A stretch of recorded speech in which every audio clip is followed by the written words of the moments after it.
구독과 좋아요는 영상 제작에 큰 힘이 됩니다. 집 수리비? 어머니 병원비 계좌에서 쓰지 뭐. 그럼 되겠다. 어차피 어머님 어디 쓰는지도 모르시잖아.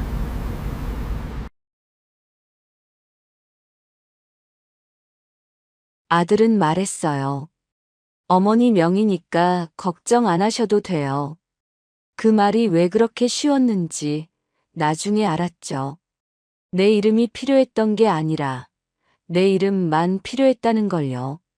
사람은 필요 없고 명의만 있으면 되는 거였어요. 하지만 그때는 몰랐습니다. 아들이 그렇게까지 계산하고 있을 거라곤 생각도 못했으니까요. 나는 평생 검소하게 살았습니다. 아들 집에 얹혀 산다는 소리가 싫어서 늘 조용히 지냈어요. 아침엔 일찍 일어나서 손주 아침 챙기고, 낮엔 혼자 조용히 시간 보내고, 저녁엔 며느리 눈치 안 보려고 일찍 방에 들어갔죠. 돈 이야기가 나오면 말을 아꼈어요. 집안 결정에도 스스로 빠져 있었고요. 며느리 선영이가 뭘 사든, 아들 현수가 어떤 결정을 하든, 나는 그래, 니들이 알아서 해라고만 했어요. 그게 며느리에게 부담 주지 않는 방법이라고 생각했으니까요. 시어머니가 나서면 며느리가 힘들다는 말 많이 들어왔거든요. 그런데 말이죠. 그들이 아는 내 재산은 딱 두 가지뿐이었어요. 내가 지금 사는 이 집, 작은 아파트 한 채, 그리고 병원비 관리하는 계좌. 거기엔 몇백만 원 정도 들어있었죠. 그게 전부였어요. 그들에게는요. 그게 전부라고 그들은 믿고 있었습니다. 의심조차 하지 않았어요. 68살 노인네가 가진 거라곤 작은 집 하나와 병원비 계좌뿐이라고요. 나는 그 착각을 바로잡지 않았어요. 돈 얘기가 나오면 늘 말을 아꼈어요. 일부러 그렇게 했어요. 사람 취급이 달라질까 봐요. 재산이 드러나는 순간 달라지는 눈빛을 이미 여러 번 겪어봤거든요. 남편 사고로 잃고 보상금 받았을 때 친척들이 갑자기 연락해서 정임이 이제 여유 있겠네. 우리 좀 도와줘 하던 그 순간. 그때 알았어요. 돈이 보이는 순간 나는 사람이 아니라 숫자가 된다는 걸요. 그래서 그 재산은 늘 없는 것처럼 살았습니다. 가족에게도 숨겼어요. 아들한테도 며느리한테도. 아무도 모르게 조용히 관리하면서 살았죠. 그들이 보는 앞에선 늘 난 가진 거 없어라고 말했어요. 그게 나를 지키고 가족을 가족답게 지키는 방법이었으니까요. 그해 가을이었어요. 아침 식탁에서 현수가 말을 꺼냈죠. 어머니, 요즘 병원 자주 가시잖아요. 응, 그래. 병원비 관리가 좀 복잡할 것 같은데 서류 정리 좀 해야 할 것 같아요. 무슨 서류냐고 물었더니 현수는 커피를 한 모금 마시고 말했어요. 위임장이요. 병원비 처리할 때 어머니가 매번 가시기 힘드시잖아요. 제가 대신 처리할 수 있게요. 그 말이 이상하게 들리진 않았어요. 실제로 병원 갈 때마다 서류 쓰고 보험비 처리하는 게 번거로웠거든요. 그래서 나는 고개를 끄덕였죠. 그래, 그게 편하겠구나. 며칠 뒤 현수가 서류를 들고 왔어요. 몇 장 안 되는 종이였는데 설명은 더 짧았어요. 여기 서명하시고 도장 찍으시면 돼요. 이게 뭔데? 병원비 위임장이요. 그리고 집 관리도 같이 맡으려고요. 어차피 어머니 명의 집이니까 제가 관리하는 게 편하잖아요. 나는 서류를 들여다봤어요. 글씨가 작았어요. 나이 들어서 눈이 침침한데 읽기가 쉽지 않았죠. 이거 자세히 설명 좀 해줄래? 현수는 시계를 보더니 말했어요. 어머니, 제가 지금 출근해야 돼요. 간단한 거예요. 그냥 제가 어머니 대신 병원비 처리하고 집에 필요한 일들 관리하는 거예요. 내가 주저하는 듯 보였던지 아들은 웃으며 말을 보탰어요. 어머니, 이건 재산 넘기는 것도 아니고요. 명의는 어머니 거예요. 요즘엔 작은 일 하나 처리하려고도 서류가 몇 장씩 필요하잖아요. 어머니가 그런 걸 하나하나 하시기엔 너무 힘드실까 봐요. 제가 대신 다 해드리려면 형식상 위임장이 꼭 필요하대요. 선영이가 거들었어요. 어머니, 복잡한 거 아니에요. 요즘 다 이렇게 해요. 어머니 혼자 하시려면 힘드시잖아요. 설명은 짧았고 서명은 급했어요. 현수가 서류를 펼쳐놓으며 말했어요. 어머니, 이것도 서명하세요. 손가락으로 가리키는 곳마다 X 표시가 되어 있었죠. 내가 뭐라고 물으려고 입을 열면 현수는 다음 서류를 넘겼어요. 물어볼 틈도 주지 않았어요. 뭔가 이상한 기분이 들었지만 괜히 의심하는 사람처럼 보일까봐 참았어요. 나는 그냥 도장을 찍었어요. 믿었으니까요. 내 아들인데 내게 해를 끼칠 리 없다고 생각했죠. 그날 나는 서류 3장에 도장을 찍었습니다. 그 뒤로 집 얘기는 나 없이 끝나기 시작했어요. 어느 날 아침 선영이가 말했어요. 어머니, 오늘 집수리 들어와요. 방에 계세요. 시끄러울 거예요. 나는 깜짝 놀라서 물었죠. 집수리? 언제 정한 거니? 며느리 선영이는 나의 질문에 잠시 놀라는 듯 하더니 금세 웃으며 대답했어요. 어머니가 하나하나 챙기시기엔 요즘 집수리 절차가 너무 복잡하더라고요. 그래서 저희가 대신 정했어요. 저희가 알아서 처리하는 게 어머니한테는 더 편하실 것 같아서 그렇게 했어요. 그래도 내가 사는 집인데 나한테 물어봐야 하는 거 아니니? 선영이가 내 눈을 잠시 쳐다보더니 말했어요. 어머님 편하시라고 일부러 저희가 챙긴 건데요. 저희 뜻을 오해하시는 것 같아서 조금 서운하네요. 그래, 나 불편하지 말라고 애들이 노력했는데 내가 너무 몰아붙인 건가 순간 헷갈렸어요. 그런 나의 기색을 느꼈는지 선영이는 다시 웃으며 말했어요. 설마 저희가 어머님한테 안 좋은 방향으로 하겠어요? 그냥 믿고 계셔도 돼요. 그 말투가 부드러웠지만 내용은 그렇지 않았어요. 하지만 그때는 그 말을 너무 쉽게 믿었어요. 며칠 뒤엔 병원 얘기였어요. 정기적으로 방문하는 병원이 있었는데 현수랑 같이 병원에 갔죠. 검사를 받고 의사 선생님을 만나려고 기다리고 있었어요. 그런데 의사 선생님을 볼 때가 되자 현수가 말하더군요. 어머니, 이건 제가 선생님이랑 따로 얘기할게요. 어머니는 쉬고 계세요. 나도 내 몸인데 같이 들어야 하는 거 아니니? 현수는 웃으면서 말했어요. 괜히 들으시면 더 걱정만 늘어요. 그리고 어머니 방금 검사 받고 피곤하시잖아요. 제가 정리해서 쉽게 말씀드릴게요. 그렇게 나는 복도 의자에 앉아 기다렸고 현수는 혼자 진료실에 들어가 의사 선생님과 한참을 이야기했어요. 그날 이후 치료 방향도 추가 검사도 약 처방도 모두 현수가 알아서 하겠다고 했어요. 나는 그저 현수가 전해주는 결과만 들었을 뿐이에요. 선영이는 그 뒤로 자주 말했어요. 어머니, 이제 복잡한 건 신경 쓰지 마세요. 저희가 다 알아서 할게요. 그 말이 처음엔 좋게 들렸어요. 며느리가 나를 챙겨주는구나 싶었죠. 하지만 점점 느껴졌어요.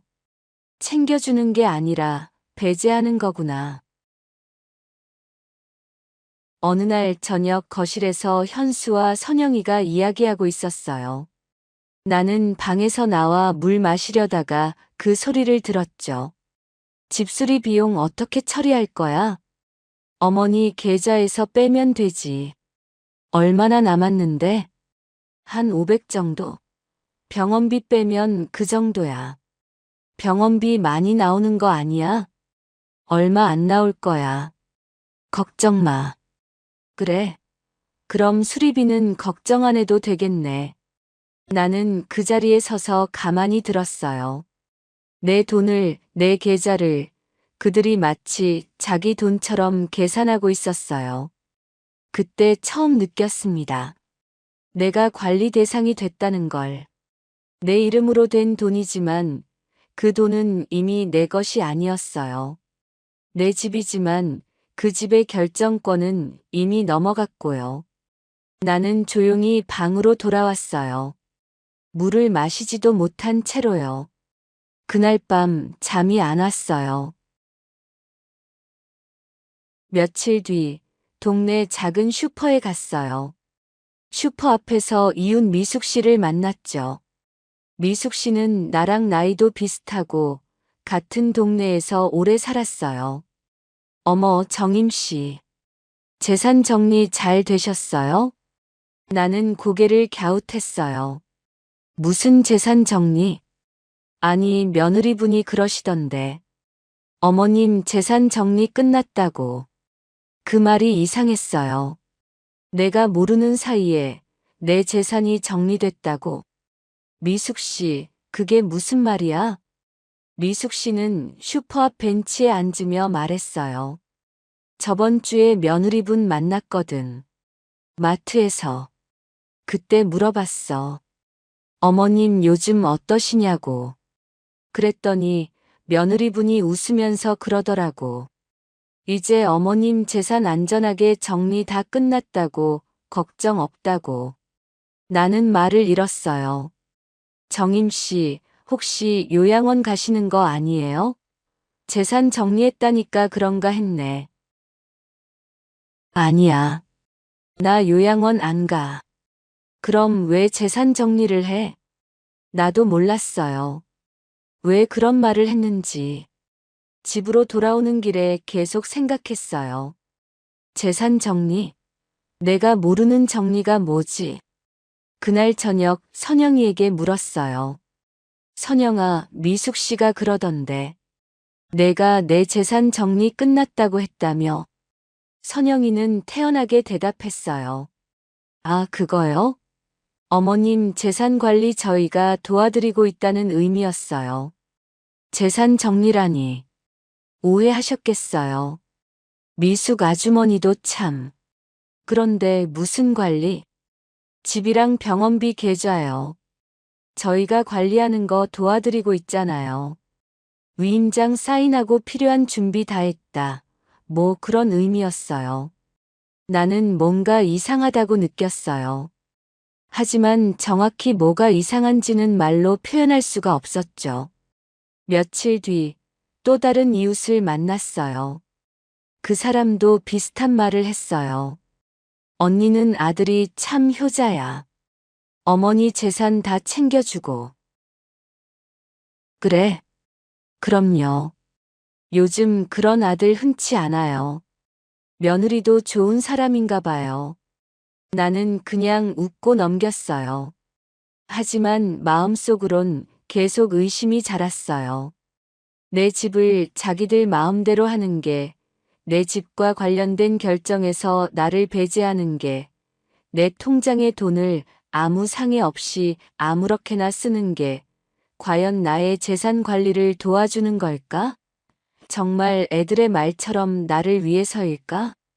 내 아들을, 내 며느리를 가족이니까, 나의 사랑하는 자식이니까 믿고 싶었지만, 그들의 행동은 점점 더 대담해졌고, 나에 대한 무시는 날이 갈수록 노골적이 되어 갔어요.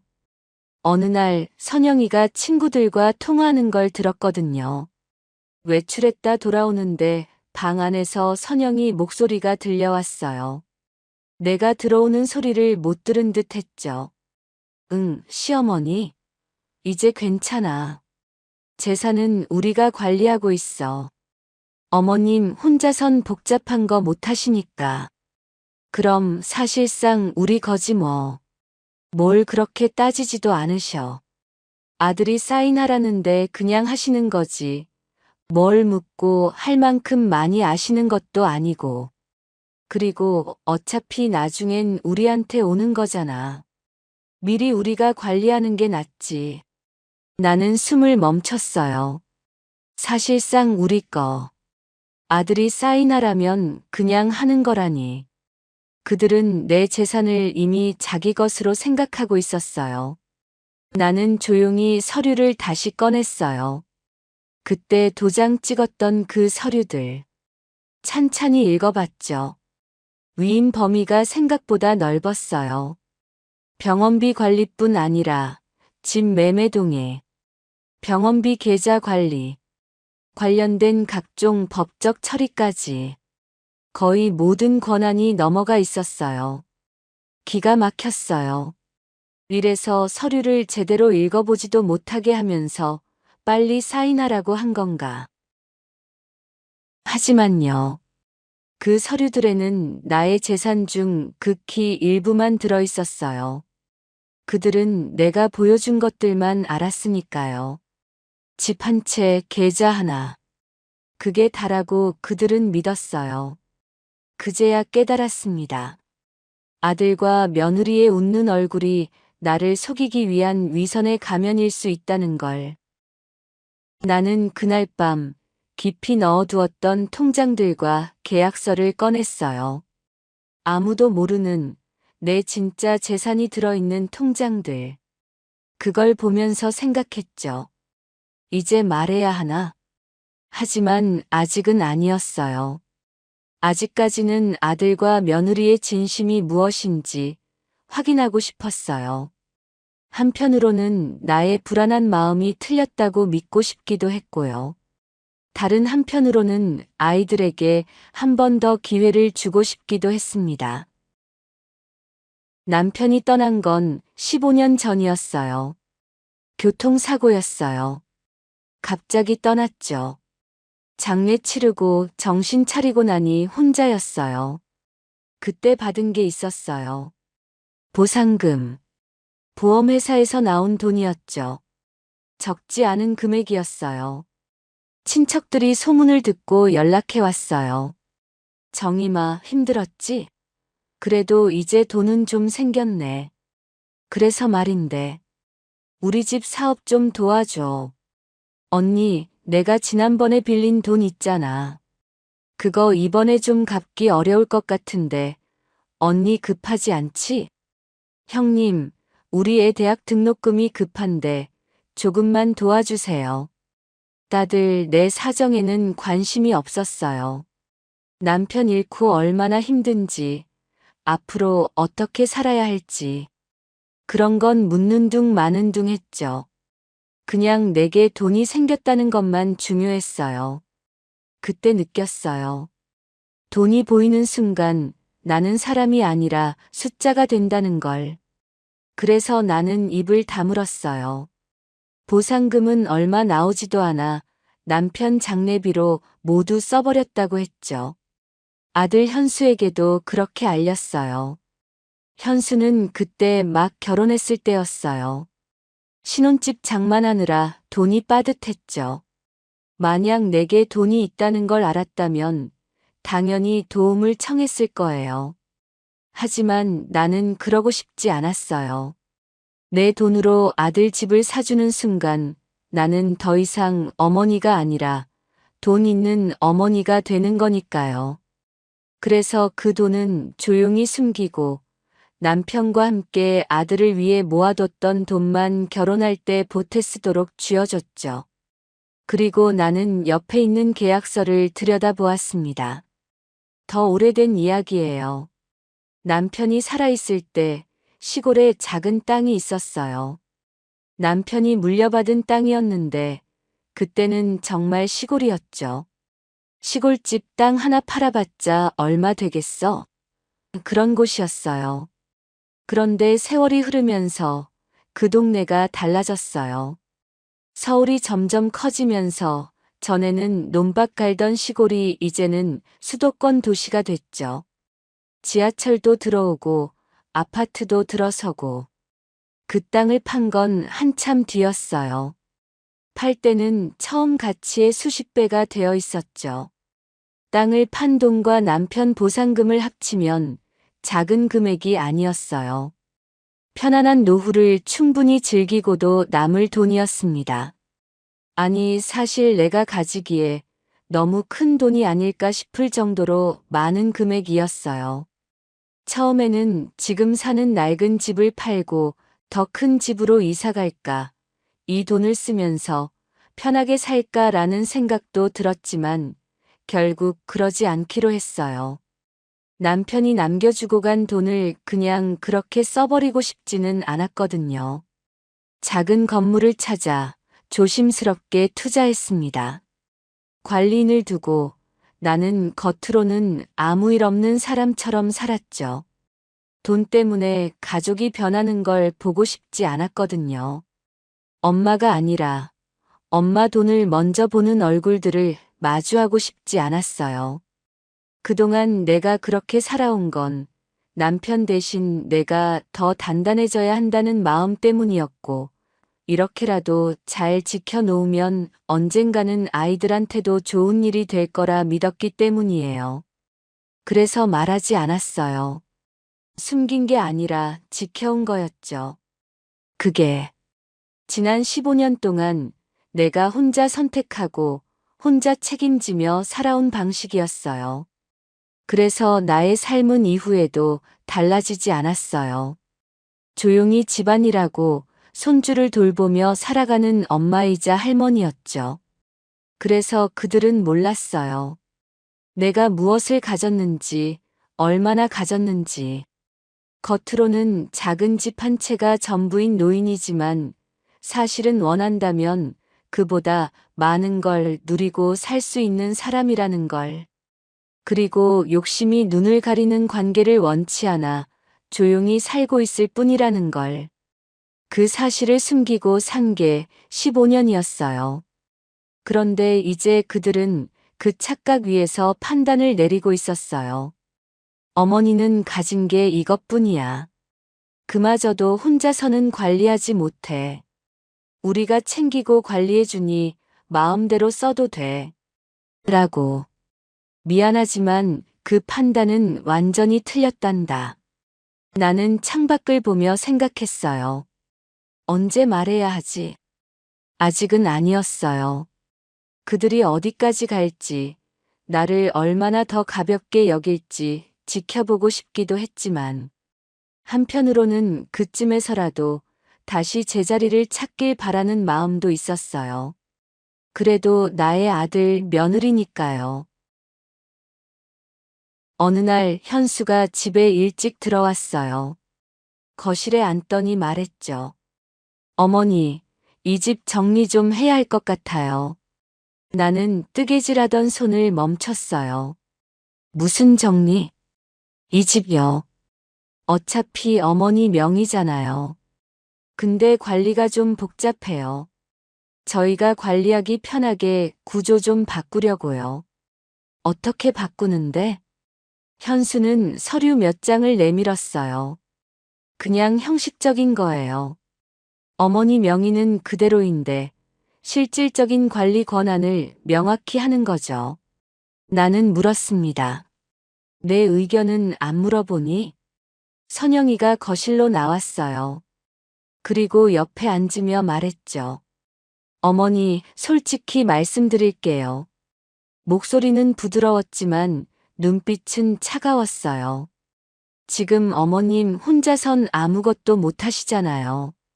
병원도 저희가 데려다 드리고 돈 관리도 집 수리도 저희가 해야 하고 사실 집만 가지고 계시지 생활비도 거의 저희가 부담하고 있고요.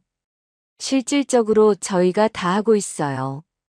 돈 모아서 나중에 분가하겠다기에 들어와 살도록 허락해줬더니 나를 자기들에게 얹혀 사는 노인네 취급을 하는데 기가 막혔습니다. 그래서 그래서 형식적으로도 정리하는 게 맞아요. 나중에 문제 생기면 복잡하잖아요. 나는 조용히 물었어요. 무슨 문제? 선영이는 잠깐 망설이더니 말했어요. 만약에요. 만약에 어머님이 나중에 판단력이 떨어지시거나 하면 그때 정리하려면 더 복잡해요. 미리 해두는 게 나아요. 그 말이 정확히 무슨 뜻인지 알았어요. 어머니는 곧 판단력이 떨어질 거니까 미리 우리가 다 가져가겠다. 나는 서류를 돌려줬어요. 생각해 볼게. 선영이의 미간이 순간이지만 찌푸려졌어요. 어머님, 이거 빨리 해야 해요. 다음 주에 등기소 가야 하거든요. 내가 생각해 본다고 했어. 현수가 짜증 섞인 목소리로 말했어요. 어머니, 왜 이렇게 고집 부리세요? 저희가 어머니 위해서 하는 건데. 나 위해서? 그럼요. 어머니 혼자 뭘 할 수 있어요? 이 나이에. 그 말을 들으니까 웃음이 나올 뻔했어요. 내가 혼자 뭘 할 수 있냐고. 너희가 모르는 걸 내가 15년 동안 혼자 해왔는데. 하지만 참았어요. 아직은요. 며칠 뒤 더 충격적인 일이 있었어요. 작은 모임에서였어요. 동네에서 친구들 몇 명 만났는데 미숙 씨가 조심스럽게 물었어요. 정임 씨, 물어봐도 되나? 그거 사실이야? 뭐가? 아니, 댁의 며느리가 어머니 재산 때문에 고생한다고. 나는 멈칫했어요. 그게 무슨 말이야? 아니, 나도 믿고 싶지 않은데. 동네에서 그러더라고. 아들 부부가 어머니 돌보고 재산 관리하느라 힘든데 자기가 그렇게 고집을 부리면서 현수랑 며느리를 더 고생시킨다고. 누가 그런 소리를 해? 글쎄. 여기저기서 들려오더라고. 며느리 친구들 통해서 퍼진 것 같아. 머리를 한 대 얻어맞은 듯 잠시 아무 생각도 들지 않았어요. 미숙 씨의 목소리가 간간히 들렸습니다. 나야 믿지 않지만 사람들이 자꾸 수군대니까 정임 씨도 알아야 할 것 같아서. 나는 그제야 알았어요. 그들은 밖에서도 나를 그렇게 만들고 있었어요. 아무것도 가진 게 없으면서 욕심만 부리는 노인. 아들 부부한테 짐이 되는 시어머니. 그게 그들이 만든 내 이미지였어요. 집에 돌아와서 나는 한참을 앉아 있었어요. 그들은 나를 사람으로 보지 않았어요. 재산이 달린 짐으로 봤죠. 아니, 재산도 없는 그냥 짐으로 봤고요. 그리고 그 짐을 빨리 정리하고 싶어 했어요. 나는 조용히 서류함을 열었어요. 그들이 본 서류, 그들이 만진 계좌, 그들이 착각한 재산, 그리고 그들이 전혀 모르는 내 진짜 삶의 증거들. 오래된 통장, 땅 매각 서류, 상가 등기, 그리고 보험 증서. 문득 며느리가 며칠 전에 한 말이 떠올랐어요. 어머님이 나중에 판단력이 떨어지시거나 하면 어떡해요? 미리 정리하는 게 나아요. 그 말이 마치 미리 가져가도 괜찮다는 뜻처럼 들렸어요. 어차피 우리 거니까 지금 써도 된다는. 하지만 그건 변명이었어요. 내 것을 나눠줬을 뿐인데 어느새 자기 권리인 줄 알더군요. 이제 말해야 할 때였어요. 그들이 어디까지 나를 무시하는지 충분히 봤으니까요. 그날은 일요일이었어요. 가족이 모두 집에 있었죠. 현수, 선영이, 그리고 손주 지훈이까지. 나는 말했어요. 다 같이 앉자. 할 얘기가 있어. 테이블에 모두 둘러 앉았어요. 현수는 뭔가 기대하는 표정이었죠. 아마 서류에 도장 찍겠다고 할 거라 생각한 것 같았어요. 나는 천천히 말을 시작했어요. 저번에 가져온 서류 있지? 현수가 바로 대답했어요. 네, 어머니. 그거 오늘 처리하시려고요? 응. 그 서류 말인데. 선영이가 웃으며 말했어요. 어머니, 걱정 마세요. 어렵지 않아요. 나는 잠깐 침묵했다가 말했어요. 이건 사인 못하겠다. 방 안이 조용해졌어요. 현수가 물었죠. 어머니, 무슨 말씀이세요? 굳이 구조를 바꿔야 할 필요를 못 느끼겠구나. 선영이가 부드럽게 설득했어요. 어머님, 저희가 설명드렸잖아요. 어머님 재산 안전하게 관리하려고 하는 거예요. 내가 안전하게 관리하면 안 되니? 현수가 끼어들었어요. 어머니, 저희가 얼마나 어머니 챙겼는데요. 병원도 저희가 모시고 다니고 집 수리도 저희가 하고. 그래서 이제 정리 좀 하자는 거예요. 어머니 위해서요. 나는 고개를 저었어요. 나는 동의하지 못하겠구나. 선영이의 표정이 변했어요. 부드럽던 말투가 조금 날카로워졌죠. 어머님, 솔직히 말씀드릴게요. 이 나이에 이렇게 고집 부리시면 저희도 힘들어요. 고집이 아니야. 내 권리야. 현수가 짜증 섞인 목소리로 말했어요.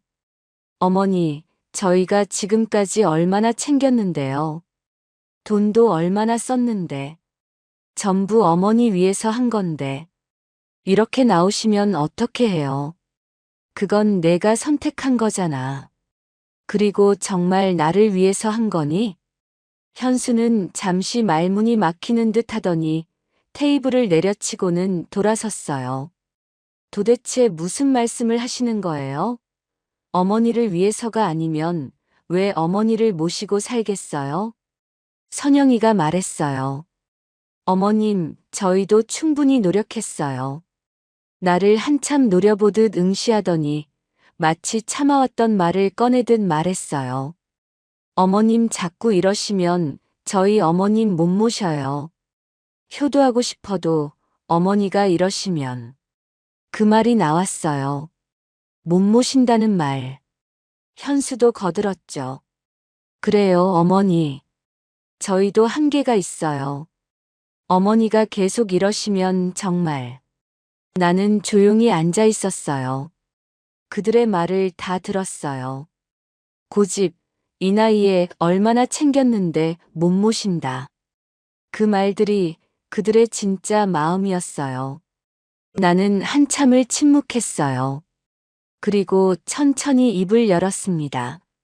너희가 아는 내 재산이 뭐니? 현수가 대답했어요. 이 집이요. 그리고 병원비 계좌요. 그게 전부라고 생각하니? 선영이가 끼어들었어요. 전부 아니에요? 나는 고개를 저었어요. 그게 전부가 아니야. 현수가 잠깐 멈췄어요. 표정이 변하더니 조심스럽게 물었죠. 어머니, 무슨 말씀이세요? 내 아빠 떠난 뒤 받은 보상금 기억하니? 그건 장례비 쓰고 없어진 거 아니었어요? 내가 그렇게 말했지. 하지만 많이 남아있었어. 방 안이 조용해졌어요. 보상금에 너희 아빠가 물려받은 시골 땅도 있었고. 현수가 잠깐 웃듯 말했어요. 시골 땅이요? 무슨 시골 땅이요? 나는 담담하게 말했어요. 물려받을 땐 시골이었지. 시간이 지나면서 개발이 많이 되고 땅값이 올라서 그걸 팔아 재투자를 했단다. 그렇게 산 건물은 그 이후에도 값이 계속 올랐어. 선영이의 얼굴이 굳었어요. 그럼 지금은? 나는 말을 끊었어요. 얼마인지는 중요하지 않아. 내가 가진 게 더 있다는 거지. 그걸 저희한테 왜 숨기셨어요? 나는 조용히 하지만 또렷하게 말했습니다. 돈이 드러나는 순간 사람이 달라지는 걸 알았기 때문이야. 특히 그 금액이 크면 클수록 더 말할 수 없었어. 그래서 더더욱 숨겼지. 현수가 반박했어요. 어머니, 저희는 남편 보상금 받았을 때 친척들이 어떻게 했는지 봤어. 갑자기 다들 연락하더라고. 도와달라고, 빌려달라고. 나는 사람이 아니라 그냥 돈이었어. 선영이가 말했어요. 저흰 친척이 아니잖아요. 가족이에요. 나는 그녀를 똑바로 봤어요. 나도 가족은 다를 줄 알았어. 처음엔. 하지만 아니더라고. 가족도 돈 앞에선 달라져. 그게 무슨. 너희가 그걸 보여줬잖니. 지난 몇 달 동안. 나는 천천히 설명했어요. 내가 가진 전부가 이 집과 병원비 계좌라고 생각하고 위임장을 받고 나니 너희는 그걸 자기들 마음대로 해도 된다고 여겼지. 서류 설명도 제대로 안 하고 내 의견도 안 묻고 계좌 돈도 마음대로 쓰고. 저희가 언제. 어머님은 혼자선 아무것도 못 하시잖아요. 이 말 기억나니? 선영이 내가 한 말이야. 그리고 집 수리비 병원비 계좌에서 꺼내 쓴 거 내가 모른다고 생각하는 거니? 선영이는 입을 다물었어요. 밖에서도 소문냈지? 내가 돈 욕심 부린다고. 아들 부부한테 짐이 된다고. 현수가 변명했어요. 어머니, 그건 오해예요. 저희는. 오해가 아니야. 사실이야. 너희는 날 그렇게 봤어. 가진 게 없고 혼자 관리할 능력도 없고 곧 정리해야 할 짐. 나는 서류함에서 건물과 땅 문서를 꺼냈어요. 이게 내가 지금까지 일구고 관리해온 내 재산이란다. 현수와 선영이는 그 서류들을 보며 말을 잃었어요. 너희가 본 건 내가 보여준 것뿐이야. 내 전부가 아니고. 선영이의 목소리가 떨렸어요. 그럼 저희가 관리한 건 내가 가진 것의 일부야. 작은 일부. 너희는 눈앞에 보이는 것만 보고 전체를 판단했어. 그게 실수였지. 현수가 물었어요. 왜 말씀 안 하셨어요? 나는 조용히 대답했어요. 왜냐하면 돈이 보이지 않을 때의 너희 태도가 너희의 진짜 마음이니까. 그 말에 두 사람 모두 얼어붙었어요. 돈이 있다는 걸 알았다면 너희는 나를 다르게 대했을 거야. 친절했을 거고 존중했을 거고 의견도 물어봤겠지. 하지만 그게 진심은 아니었을 거야. 돈을 보고 하는 행동이었을 테니까. 선영이가 변명하려 했어요. 어머니, 저흰 진심으로. 아니야. 너희는 내가 가진 게 없다고 생각했을 때 나를 사람 취급 안 했어. 그게 진심이야. 나는 서류를 정리하며 말했어요. 그래서 판단을 잘못한 거야. 너희는 내가 가진 걸 모두 가져갔다고 생각했고, 그래서 나를 함부로 대했어. 하지만 그 판단 자체가 틀렸어. 현수가 말했어요. 어머니, 저희가 잘못했어요. 다시는 없어. 나는 그들을 차례로 봤어요. 너희가 한 행동들, 한 말들, 밖에서 퍼뜨린 소문들. 그 모든 게 너희가 날 어떻게 판단했는지 보여줬어. 그리고 그 판단은 돈이 있고 없고를 떠나서 사람을 대하는 태도가 아니었어. 방 안은 조용했어요. 내 이름으로 서류 정리하고 내 의견 안 묻고 내 돈 마음대로 쓰고 그 모든 게 너희가 날 무시했다는 증거야. 선영이가 울먹이며 말했어요. 어머님, 죄송해요, 정말. 미안하다는 말 듣고 싶어서 이런 건 아니야. 나는 일어서며 말했어요. 그냥 알았으면 좋겠어. 가족이라는 이름이 사람을 함부로 대할 수 있는 이유는 아니라는 걸. 그 판단 하나로 모든 게 끝났어요. 그날 이후 일주일 동안 집은 조용했어요. 현수와 선영이는 말이 없었고, 나도 더 이상 얘기하지 않았어요. 2주일째 되는 날 나는 변호사 사무실에 갔어요. 법적으로 정리할 건 정리했어요. 그들이 마음대로 만진 서류들은 다시 바로잡았고, 넘어간 권한도 되돌렸죠. 변호사가 물었어요. 며느리분과 아드님은 동의하셨나요? 동의 안 해도 돼요. 내 권리니까.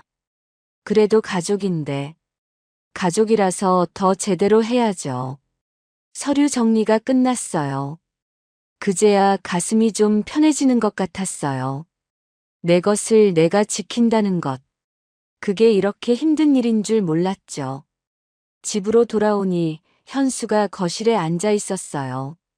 어머니, 어디 다녀오셨어요? 변호사 사무실. 현수의 얼굴이 굳었어요. 뭐 하러요? 서류 정리. 너희가 마음대로 한 것들 되돌렸어. 어머니. 뭐?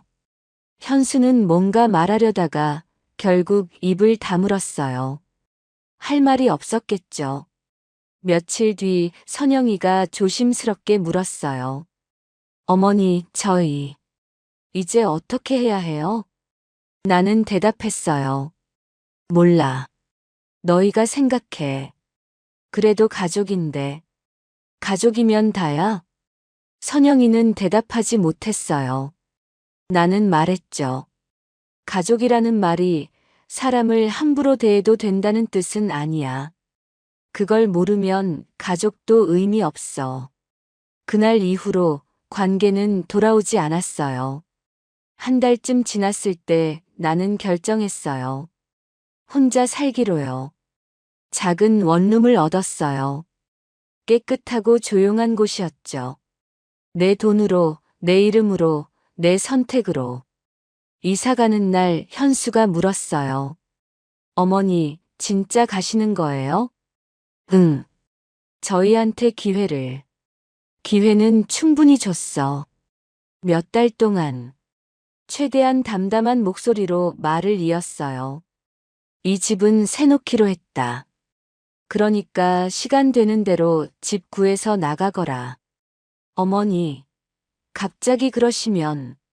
절망스러운 표정으로 소리치는 현수를 바라보며 나는 마지막 충고를 했어요. 현수야, 너는 내가 너한테 숨기면서 재산을 지킨 게 돈 때문이라고 생각하니? 현수는 대답이 없었어요. 엄마는 돈보다 너를 먼저 생각했어. 근데 너는 돈만 보고 엄마를 대했지. 그러다 보니 내 몫이 될 수 있었던 것까지 내 손으로 밀어낸 거고. 그 자리에 주저앉은 현수와 선영이는 아무 말이 없었어요.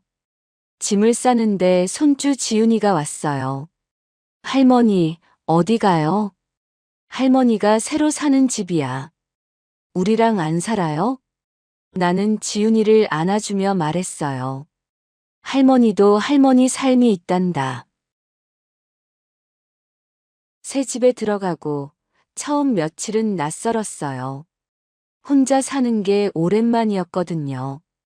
아침에 일어나도 챙길 사람이 없고, 저녁에 들어와도 마주칠 사람이 없고. 하지만 점점 익숙해졌어요. 그 고요가 처음엔 외로운 줄 알았는데, 알고 보니 평화였어요. 어느 날 미숙 씨가 새 집을 찾아왔어요. 정임 씨, 혼자 사는 거 괜찮아? 나는 차를 따르며 대답했어요. 괜찮아. 오히려 숨이 쉬어져. 그래도 가족인데.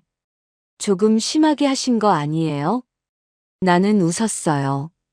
가족이라고 다 용서되는 건 아니니까. 그래도. 미숙 씨, 가족이라는 이름이 사람을 함부로 대할 수 있는 이유는 아니야. 나는 그걸 배웠어. 미숙 씨는 고개를 끄덕였어요. 그리고 알았어. 돈이 보이지 않을 때의 태도가 진짜 그 사람의 마음이라는 걸. 창밖을 보니 작은 공원이 보였어요. 노인들이 벤치에 앉아 이야기하고 있었죠. 침묵이 미덕인 건 존중받을 때만 가능해.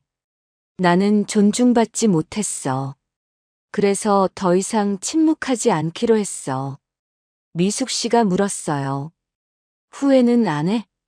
나는 잠깐 생각하다가 대답했어요. 후회해. 내가 진작 말했더라면 이렇게까지 안 됐을 수도 있으니까. 하지만 말하지 않았기 때문에 그들의 진짜 마음을 알 수 있었어. 그게 중요해? 중요하지. 돈 보고 하는 친절과 사람 보고 하는 존중은 다른 거니까. 그날 밤 혼자 앉아서 차를 마셨어요. 오랜만에 평화로운 밤이었어요. 누가 뭐라고 하지 않고 눈치 볼 필요도 없고 내 집에서 내 시간을 갖는 것. 가족이라는 이름 아래 잃어버렸던 것. 이게 존엄이구나 싶었어요. 나는 여전히 조용히 살고 있어요. 하지만 이제는 그 침묵의 의미가 완전히 달라요. 눈치 보는 침묵이 아니라 내가 선택한 고요니까요.